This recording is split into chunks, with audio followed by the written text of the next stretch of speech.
kasa shawara a yanzu ya fito, duk da amini na ne, ya fito ya ce ga su suke ya daga dan basu.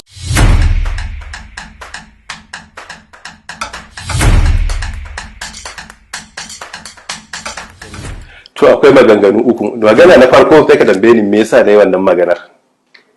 Abin da yasa na fara yin ta a lokacin ba ma a 2014 bane wanda wasu munafukai ke fada, wannan tun 2011 ne. Na farko abin da yasa na yi a lokacin mai bawa shugaban kasa shawara kan harkan tsaro shine marigayi Andrew Azazi.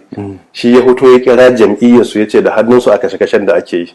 Kuma a garuruwan ma ake kashe-kashe, kuma dan North East arewa maso gabar. Ta yaya za a yi wanda ya fi kowa position a intelligence ya fito ya ce su suke raina ba zai ɓaci ba. Ba shugaban kasa shawara a yanzu ya fito, duk da amini na ne, ya fito ya ce ga su suke ya daga dan basu ne. Zan yi addu'a. Na biyu, kama sunan mutum ka la'anta ko ka tsine.